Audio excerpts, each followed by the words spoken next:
আল্লাহ তাআলার ফজল করম মেহেরবানি অনুগ্রহ আমরা রমজানুল মুবারকে এই কোরআন তেলাওয়াত করেছি, তেলাওয়াত শুনেছি। আমাদের নামাজেও কোরআন খতম হয়েছে। আলহামদুলিল্লাহ। কোরআন আল্লাহর কালাম। কোনো মানুষের খুদ মুহাম্মদ সাল্লাল্লাহু আলাইহি ওয়াসাল্লামেরও বানানো নয়। কারো রচনা নয় এই কোরআন। সরাসরি আল্লাহর কালাম, আল্লাহর পক্ষ থেকে অবতীর্ণ। এই কালাম যে আল্লাহর কালাম, তার প্রমাণ তার কালাম নিজেই। বাহির থেকে কোনো প্রমাণ খোঁজার কোনো দরকার নেই। কোরআন নিজেই বলে, কোরআনই জ্বলন্ত সাক্ষী, এটা আল্লাহ তাআলা। একটু চোখ খুললে বুঝবেন। এখন রমজান মাস চলছে শেষের দিকে। সারা পৃথিবীতে মুসলিম বিশ্ব, অমুসলিম বিশ্ব, সারা পৃথিবীতে জলে, স্থলে, আকাশে, অন্তরিক্ষে সর্বত্র কোরআন তেলাওয়াত হয়েছে লক্ষ কোটি কোটি কোটি বার। হয়েছে না? অগণন অগণিত কোরআন তেলাওয়াত হয়েছে। দুনিয়ার পৃথিবীতে এমন দ্বিতীয় কোন কিতাব আছে যে কিতাবটা এত পড়া হয়েছে? হয় আছে? না। কিন্তু সূর্যের মতো সত্য কথা, এত তেলাওয়াত। পৃথিবীতে সবচেয়ে বহুল পঠিত কিতাব কোরআনে কারীম। রমজানে তো হচ্ছেই, যার কোনো গণন নেই। রমজান ছাড়াও প্রতিদিন সকালে, সন্ধ্যায়, রাতের গভীরে সবচেয়ে বেশি পড়া হয় কোন কিতাব? কোরআন। সবচেয়ে বেশি। এই কোরআন জমিনে পড়া হয়, পানিতে পড়া হয়, আকাশে পড়া হয়। হয় না? সর্বত্র পড়া হয়, সবসময় পড়া। কোনো একটা ২৪ ঘন্টার মধ্যে কোনো একটা দিন, কোনো একটা ক্ষণ মুহূর্তে এমন নাই যখন কোথাও না কোথাও কোরআন তেলাওয়াত হচ্ছে না। হয় এখানে, নয় আমেরিকায়, নয় কানাডায় হচ্ছে এক জায়গায়। পানিতেও হচ্ছে। লঞ্চে, স্টিমারে তেলাওয়াত চলতেছে। হাফেজে কোরআন আছে, তেলাওয়াত চলছে। বাসে কোরআন তেলাওয়াত হচ্ছে। হচ্ছে না? আমি নিজে তো সাক্ষী। চলতেছে, বাস কোরআন তেলাওয়াত চলতেছে। বিমানে কোরআন তেলাওয়াত হচ্ছে, আকাশে হচ্ছে না তেলাওয়াত? হচ্ছে। এই যে তেলাওয়াত, কোরআনের পঠন পাঠন, এত তেলাওয়াত, এত বিপুল তেলাওয়াত, এটাই জ্বলন্ত সাক্ষী, প্রমাণ এই কালাম কোনো মানুষের নয়। কার কালাম? আল্লাহর কালাম। এরকম কালাম দ্বিতীয় কোনোটা পৃথিবীতে আর নাই। কোন জাতির কাছে এই কালাম আর নাই। শুধু আল্লাহ তাআলা এই কালাম ধারণ করার তৌফিক দিয়েছেন মুসলিম উম্মাহকে। কোরআন তো এসেছে সবার জন্য। কোরআন এসেছে গোটা মানব জাতির জন্য, শুধু মুসলিমের জন্য নয়। কিন্তু গোটা মানব জাতি দুর্ভাগ্য তাদের, যা গ্রহণ করতে পারে নাই। আল্লাহ তাআলা আমাদেরকে সৌভাগ্য দান করেছেন, আমরা কোরআনকে ধারণ করতে পেরেছি। দুনিয়ার ইতিহাসে সবচেয়ে প্রভাবশালী কিতাব, কিশালী কিতাব, প্রভাবশালী, প্রভাবক, যেটা, যে কিতাব মানুষের জিন্দেগি পরিবর্তন করে, মানুষের দিল দিমাগ, মন মনন, মস্তিষ্ক, একজন মানুষকে মাথা থেকে পা পর্যন্ত আমূল পরিবর্তন করে, সেই কিতাব কোরআনে কারীম। কোরআন মানুষের অন্তরে যত প্রভাব সৃষ্টি করেছে এবং করবে, যত মানুষকে পরিবর্তন করেছে, এর দ্বিতীয় কোনো কিতাবের এই নজির নেই, এত প্রভাবশালী কিতাব। এটা মুসলিম অমুসলিম সকলে স্বীকার করে। হ্যাঁ, এই কোরআনের মতো প্রভাবশালী, প্রভাবক, জীবন পরিবর্তনকারী দ্বিতীয় কোনো গ্রন্থ পৃথিবীতে নেই। এটাই প্রমাণ এ কোরআন কার কালাম? আল্লাহর কালাম। আল্লাহ তাআলা মেহেরবানি করে আমাদেরকে এই কোরআন দান করেছেন রমজান মাসে। আমরা এই কোরআন পড়ার, শোনার আল্লাহ আমাদেরকে তৌফিক দিয়েছেন। আলহামদুলিল্লাহ। আবার গোটা মানব জাতির জন্য আল্লাহ তাআলার পক্ষ থেকে মহান নেয়ামত কোরআনকে, হুদাল লিন্নাস, হুদাল লিন্নাস, গোটা মানব জাতির পথের দিশা, পথ প্রদর্শক কোরআন কারীম। এই কোরআন গোটা মানবতার জন্য সবচেয়ে বড় নেয়ামত আল্লাহর পক্ষ থেকে আসা। এই নেয়ামত কে আমরা ধারণ করি, লালন করি, চর্চা করি, বুঝি, বুঝাই, সে অনুযায়ী জীবন যাপন করি।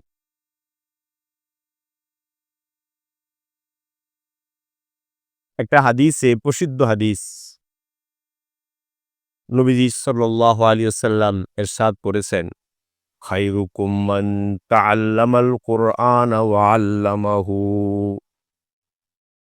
তোমাদের মধ্যে শ্রেষ্ঠ ওই ব্যক্তি, শ্রেষ্ঠ, সর্বশ্রেষ্ঠ ওই ব্যক্তি, শ্রেষ্ঠ গোষ্ঠী তারা যারা নিজে কোরআন পড়ে, কোরআন শিখে, অন্যকে শিক্ষা দেয়। তারা শ্রেষ্ঠ, কোরআন শিখে এবং অন্যকে শিক্ষা দেয়। শিখে মানে, শিখের অর্থ হলো কোরআনের তেলাওয়াত, বিশুদ্ধ তেলাওয়াত শিখে। এক, কোরআনের বিশুদ্ধ তেলাওয়াত শিখা প্রথম। ২ নম্বর, কোরআনের সহিহ তরজমা শিখা। ৩ নম্বর, কোরআনের সহিহ সংক্ষিপ্ত তাফসীর বুঝা। এই কোরআন যে শিখে এবং শিক্ষা দেয়, এই ২ শ্রেণীর মানুষকে নবীজি বলেছেন পৃথিবীর সবচেয়ে শ্রেষ্ঠতম মানুষ তারা। শ্রেষ্ঠত্বের মাপকাঠি কোরআন। বলেন কে? কোরআন। জাগতিক জ্ঞান ও বিজ্ঞান, যেটাকে আমাদের ভাষায় জেনারেল শিক্ষা আমরা বলি, এটা আসলে বস্তুবাদী শিক্ষা। বস্তুবাদী শিক্ষা, এই বস্তুবাদী শিক্ষা শ্রেষ্ঠত্বের মাপকাঠি নয়, এটা প্রয়োজন শুধুমাত্র। কি এটা? প্রয়োজন।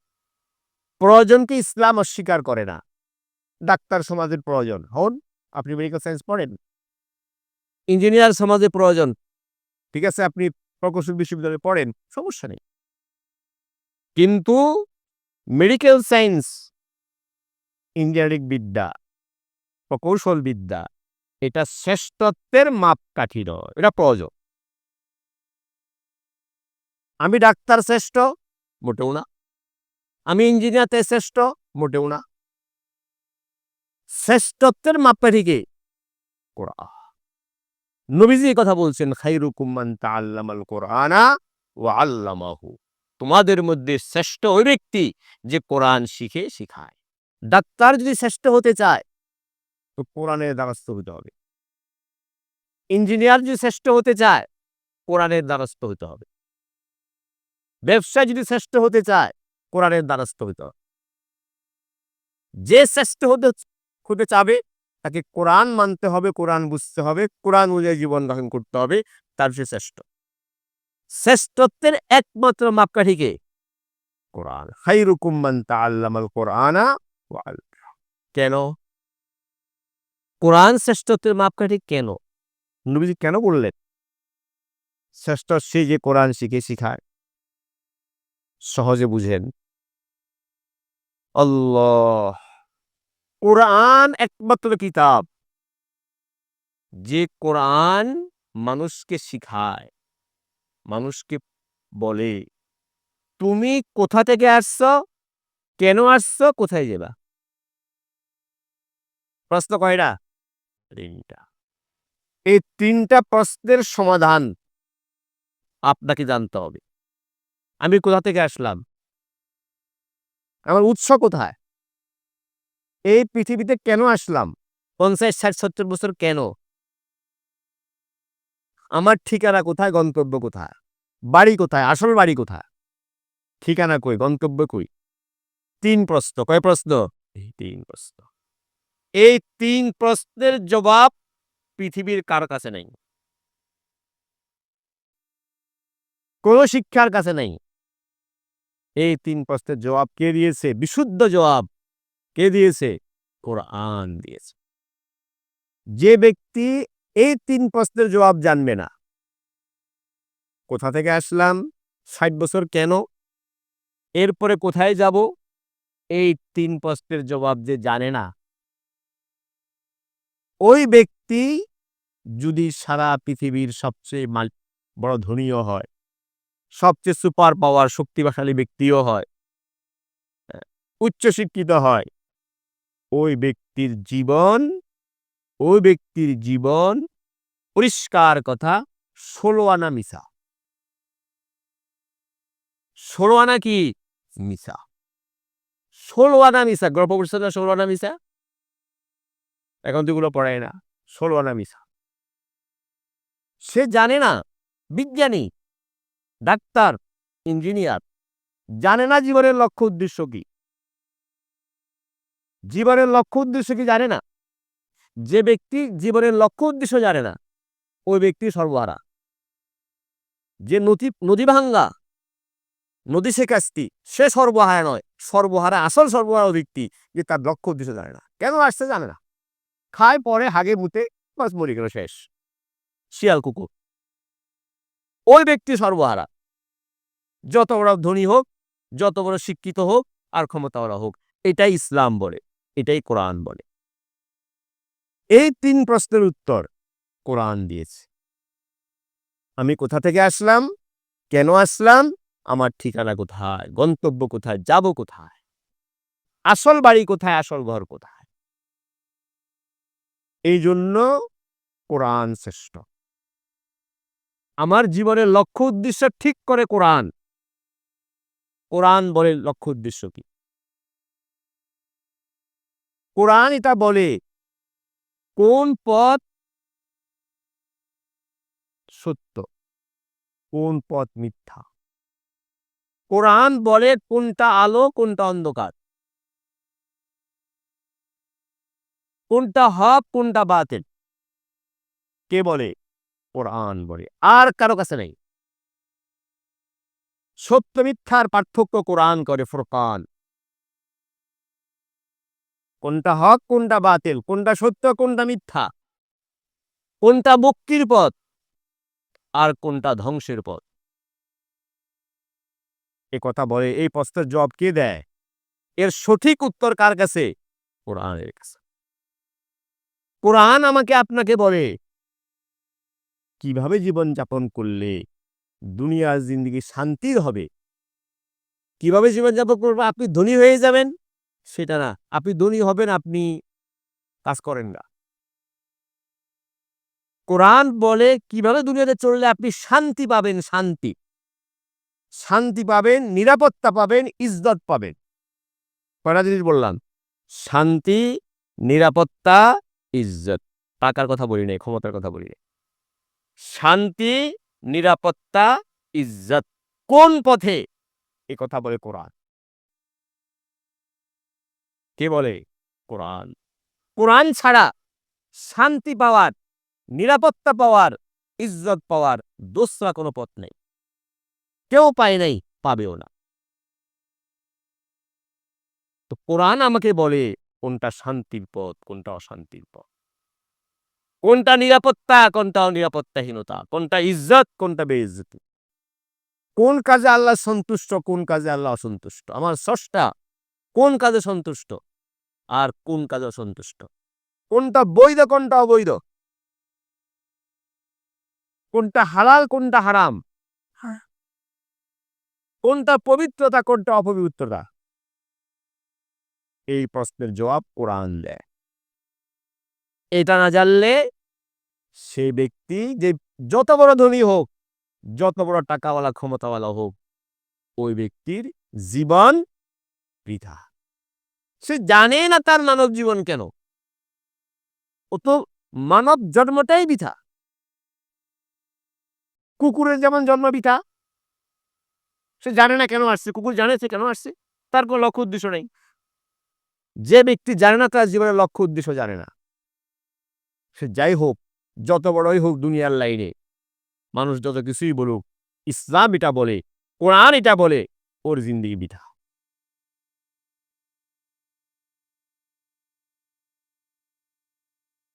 কোরআনে আছে 30 পারায়, গতকালকে পড়া হইল, হাবিব সাহেব পড়ছে। কিয়ামতের ময়দানে কাফেররা বলবে, ইয়া লাইতানি কুনতু তুরাবা। যখন দেখবে হিসাব শুরু হচ্ছে, আল্লাহ পাক জিন্দেগির সবকিছু হিসাব নিচ্ছেন, 3 প্রশ্নের জবাব সবাইকে দিতে হবে। 5 প্রশ্নের জবাব, 5 প্রশ্নের জবাব দিতে হবে। জীবন কোন কাজে খরচ করছো? যৌবন কোন কাজে খরচ করছো? মাল কোথা থেকে উপার্জন করছো, কোথায় ব্যয় করছো? যা জানছো এলেম, কতটুকু আমল করছো? মানুষকে ওয়াজ করছো, নিজে কতটুকু আমল করছো? এই 5 প্রশ্নের জবাব হিসাব দিতে হবে। কিয়ামতের ময়দানে সবাইকে প্রস্তুত হয়ে যান। এটা প্রশ্ন আউট করা হয়েছে। এই প্রশ্ন 5টা সবার জবাব দিতে হবে, প্রশ্ন আউট। কিয়ামতের ময়দানে যখন আল্লাহ তাআলা হিসাব নেবেন, আর হিসাবের আগে সব জীবজন্তু আল্লাহ যখন হাসরে উঠাবেন কিয়ামতের ময়দানে, শুধু মানুষকে উঠাবেন না, সব পশুকে উঠাবেন।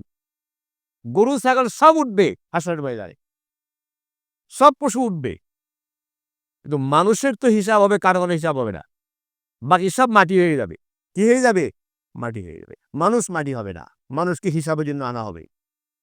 যখন এই অবস্থা দেখবে যে সব তো সামনে মাটি হয়ে গেল, আমার তো হিসাব দিতে হবে, তখন ওই অবিশ্বাসী সম্প্রদায় বলবে, ইয়া লাইতানি কুনতু তুরাবা, হায় আজকে যদি আমি ওই কুকুরের মতো মাটি হয়ে যেতাম। এরা বলবে কারা? এরা বলবে পৃথিবীর পরাশক্তি। সবচেয়ে বড় ধনকুবের বলবে, যে আল্লাহকে বিশ্বাস করে নাই, কোরআন মানে নাই, সে বলবে, ইয়া লাইতানি কুনতু তুরাবা, হে আফসোস, আজকে যদি আমি মাটি হয়ে যেতাম কুকুরের মতো। তো ভাই, কোরআন আল্লাহ পাকের মহা নেয়ামত, মহা নেয়ামত। এই কোরআন ধারণ করি, লালন করি, নিজে কোরআন পড়ি, কোরআন তেলাওয়াত শিখি, কোরআন বুঝি, কোরআন অনুযায়ী জীবন যাপন করি। আর শেষ কথা যেটা আপনাদেরকে আমি অনুরোধ করব, সেটা হলো, যদি বাঁচতে চান, দুনিয়াতে বাঁচতে চান, আখেরাতে বাঁচতে চান, আপনার সন্তানকে, ভবিষ্যৎ প্রজন্মকে যদি মুসলিম রাখতে চান, পরিবারের সদস্য যদি মুসলিম রাখতে চান, নিজে কোরআন শিখেন, সন্তানকে দ্বীন শিক্ষা দেন, কোরআন শিক্ষা দেন। সন্তানে কোরআন শিখান। আলেম হওয়া, হাফেজ হওয়া, এটা ফরজে আইন না। সবাই আলেম হবে পারবে না। আল্লাহ তাআলা যাকে তৌফিক দান করেন, যাকে আল্লাহ তাআলা কবুল করেন, এমন ব্যক্তি আলেম হয়। আলেম হওয়া চারটিখানি কথা না। আপনারা তো আলেম দেখছেন কো, যার কারণে বুঝেন না আলেম কাকে বলে। কোথায় দেখেন আপনারা আলেম? আলেমের মর্যাদা তো অনেক বেশি। আলেম হওয়া অনেক সৌভাগ্যের ব্যাপার, একজন হক্কানি রব্বানি আলেম। এটা ফরজে আইন না, প্রত্যেকে আলেম হবে জরুরি না। কিন্তু প্রত্যেক মুসলিমকে, যে কলমা পড়ছে লা ইলাহা ইল্লাল্লাহ মুহাম্মাদুর রাসূলুল্লাহ আশহাদু আল্লা ইলাহা ইল্লাল্লাহ, প্রত্যেক মুসলমানকে দ্বীনদার হওয়া ফরজে আইন। বলেন কি বললাম? প্রত্যেক মুসলমান মুসলিম সদস্যকে দ্বীনদার হওয়া, দ্বীন শিখা, প্রয়োজন পরিমাণ দ্বীন শিখা, যতটুক হইলে একজন মুসলমান ইসলামী জিন্দেগি যাপন করতে পারে, দ্বীনি জিন্দেগি যাপন করতে পারে, এই পরিমাণ কোরআন শিখা, দ্বীন শিখা প্রত্যেক মুসলমানের উপরে ফরজে আইন। আপনাদেরকে অনুরোধ করব, খেদমতে আরজ করব, আপনাদের পাশে মাদ্রাসা এখানে, এইটা আরো মুক্তব আছে। বাচ্চাদেরকে হাফেজ বানান, আলেম বানান, মেয়েদেরকে হাফেজা বানান, আলেমা বানান। এই সৌভাগ্য গ্রহণ করে। যদি সাহস না হয়, জরুরি না। আপনি ছেলেকে ডাক্তার, ইঞ্জিনিয়ার বানান, এটাও দরকার। ডাক্তার হওয়ারও দরকার, ইঞ্জিনিয়ার হওয়ারও দরকার। এটাকে ইসলাম অস্বীকার করে না। বানান আপনি, কিন্তু অনুরোধ করব আগে আপনি আপনার ছেলেকে দিনদার বানান। কি বানান? আমার কথা বুঝতেছেন আপনারা? আগে দিনদার বানান, দিন শিখান, কোরআন শিখান, এরপরে ডাক্তার বানান, ইঞ্জিনিয়ার বানান, ব্যবসায়ী বানান, রাজনীতিবিদ বানান। আগে আল্লাহকে চিনান। যদি আল্লাহকে না চিনান, দিন না পড়ান, কোরআন না শিক্ষা দেন, ডাক্তার ইঞ্জিনিয়ার বানান, তো সমাজ তো দেখতেছেন, চোখ তো আপনাদের আমার চেয়ে বেশি খোলা থাকার কথা, বেশি খোলা হওয়ার কথা। শান্তি পাবেন না, শান্তি পাবেন না। ডাক্তার বানান, দিনদার ডাক্তার বানান, ইঞ্জিনিয়ার বানান, দিনদার ইঞ্জিনিয়ার বানান, ব্যবসায়ী হন, কোনো সমস্যা নাই, দিনদার ব্যবসায়ী হন, দিনদার রাজনীতিবিদ হন, দিনদার শিক্ষাবিদ হন। আপনি সন্তানকে আগে ফরজ আইন শিক্ষা দেন, কোরআন শিক্ষা দেন, এবং প্রয়োজন পরিবার এই মুক্তব আছে, এখানে সারাই মুক্তব নিশ্চয় আছে, মুক্তব সব বাচ্চাদেরকে পাঠান, নিজেরা বাচ্চাদেরকে পাঠান। যারা আমরা বয়স্ক হয়ে গেছি, বিভিন্ন পেশাজীবী, শ্রমজীবী, শিক্ষিত মানুষ, অফিসে থাকি, ফরজ আইনের তালিম জানি না, আমি মাদ্রাসা কর্তৃপক্ষ, মসজিদ কর্তৃপক্ষের খেদমতে আরজ করব, আপনারা বয়স্কদের জন্য ফরজ আইন শিক্ষার ব্যবস্থা করে। ফরজ আইন কিন্তু ছোট না, বলে আমরা কি জানি নাকি? উর্দু জানেন, জিজ্ঞেস করতে বোঝা যাবে। ফরজ আইনের পরিধি অনেক বড়। এই ফরজ আইন শিক্ষার জন্য আপনাদেরকে অনুরোধ করব, বাচ্চাদেরকে পাঠান, এবং নিজেরা বয়স্ক যারা আমরা কর্মজীবী ব্যস্ত হয়ে গেছি, আমরা ফরজ আইনের দিক শিখি। মেয়েদের জন্য আলাদা ব্যবস্থা করেন। বিভিন্ন এলাকায় মেয়েদের পয়েন্ট করে, সেখানে মেয়েদের তালিমের ব্যবস্থা করে, ফরজ আইনের তালিমের ব্যবস্থা করে, মারা যেন অবহেলিত, বঞ্চিত না। তো ফরজ আইনের তালিম ব্যাপক করেন। প্রত্যেকটা ঘরে ঘরে, প্রত্যেকটা মহল্লায়, প্রত্যেকটা মসজিদ কেন্দ্রিক ফরজ আইনের তালিমের ব্যবস্থা করে, যাতে আমাদের সমাজ, আমাদের সন্তান, ভবিষ্যৎ প্রজন্ম দিনদার থাকতে পারে। না হলে আমার সন্তান মুসলমানও থাকবে না। আপনারা জানেন, আমাদের দেশের, আরো অনেক দেশের, আমাদের দেশে তো আছেই, আমাদের দেশের শিক্ষা সিলেবাস, শিক্ষা কারিকুলাম এমন এক পর্যায়ে চলে গেছে, নিয়ে যাওয়া হয়েছে, শুধু এই বস্তুবাদী শিক্ষা কারিকুলাম পড়ে আপনার সন্তান কলজার টুকরা মুসলমান থাকতে পারবে না, মুসলিম থাকবে না, বেঈমান হয়ে যাবে, মুরতাদ নাস্তিক হয়ে যাবে। এমন শিক্ষা ব্যবস্থা চাপিয়ে দেওয়া হয়েছে। যদি সন্তানকে আপনি মুসলিম রাখতে চান, আপনার দায়িত্ব কিনা বলেন, মুসলমান রাখবেন কিনা? যদি রাখতে চান, তো আগে তাকে দিন শিখান, কোরআন শিখান। সরকার শুনবে না, তারা আমাদের অভিভাবক, আমাদের টাকায় তারা চলে, কিন্তু তারা মুসলমানের কথা শুনে না। তারা শুনে তাদের বাপ দাদার কথা, অন্য অনুসরণ করে, পশ্চিমাদের গোলামি করে, দাসত্ব করে, ওদের কথা ওরা চলে। ওদের তো সব মাথা পচা। আপনার দায়িত্ব আপনার সন্তানকে মুসলমান রাখা। কেমনে রাখবে? এই জন্য দায়িত্ব নিজে গ্রহণ করেন, বাচ্চাদেরকে দিন শিখান আগে, এরপর স্কুলে পাঠান। দুটো একসাথে করেন, করবেননি সবাই বলেন। রমজান শেষ, কোরআনের মাস, কোরআন যাচ্ছে। রমজানের সবচেয়ে বড় বার্তা, সবচেয়ে বড় শিক্ষা, রমজান মাসের সবচেয়ে বড় বার্তা পুরা উম্মার প্রতি, বার্তা হলো কোরআন ধারণ করো। রমজানের বার্তা কি বলেন? রমজানের অনেক বার্তা, রমজানের সবচেয়ে বড় বার্তা হলো এটা, কোরআন ধারণ করো, কোরআন লালন করো, কোরআন অনুযায়ী জীবন যাপন করো। কোরআন শিখে, না হলে ধরা খাবেন। আপনার সন্তান, আপনার ছেলে কলজার টুকরা, যে সন্তানকে আপনি না খাওয়ান, কত পরিশ্রম করে পালেন, ওই সন্তান কিয়ামতের ময়দানে আল্লাহর দরবারে মুকদ্দমা দায়ের করবে আপনার বিরুদ্ধে। কোরআনে কি আল্লাহ তাআলা বলছেন, রব্বানা ইন্না আতানা সাদাতানা ওয়া কুবারানা ফাআদাল্লুনা সাবিলা। আল্লাহ যেন হিসাব নেবেন। সবার সামনে দেখবে। তো সন্তান পিতামাতার বিরুদ্ধে, ছাত্র শিক্ষকের বিরুদ্ধে, কর্মী নেতা নেত্রীর বিরুদ্ধে, কর্মচারী বসের বিরুদ্ধে আল্লাহর দরবারে নালিশ করবে কিয়ামতের ময়দানে। কোরআনে আল্লাহ বলছে, কি বলবে জানেন?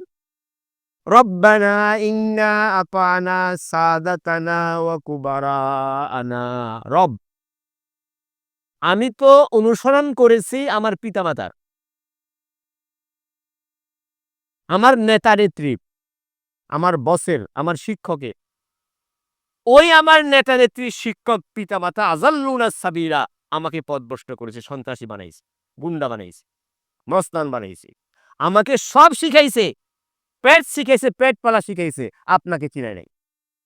আমার পিতা আমাকে ইঞ্জিনিয়ার বানাইছে, ডাক্তার বানাইছে, কিন্তু আপনাকে চিনে নাই, কোরআন শিখা নাই আমার পিতা। ফাযাল্লুনা সাবিলা, রব, এরা আমাকে গুমরা করছে। রব্বানা আতিহিম যায়ফাইনি মিনাল আযাব। রব, এদেরকে, আমার পিতামাতাকে, আমার শিক্ষককে, আমার বসকে, আমার নেতা নেত্রীকে আপনি আজকে জাহান্নামে দ্বিগুণ, তিনগুণ, চারগুণ শাস্তি দেন। আতিহিম যায়ফাইন, এই যায়ফাইন তাকরার, বারবার বারবার, আপনি বারবার ডবল রিডবল আপনি শাস্তি দেন। আমরা তো যা দিবেন তার চেয়ে কয়েক গুণ বেশি এদেরকে দেন।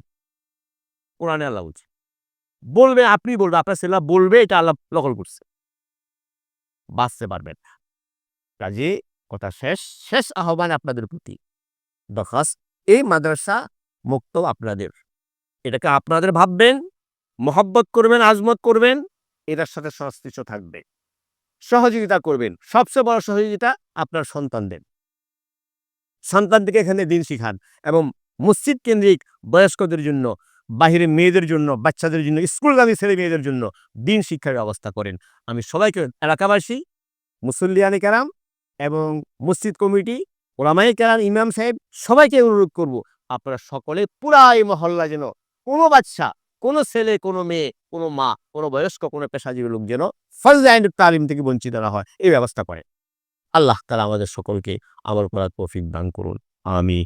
ওয়া আখিরু দাওয়ানা আনিল হামদুলিল্লাহি রাব্বিল আলামিন।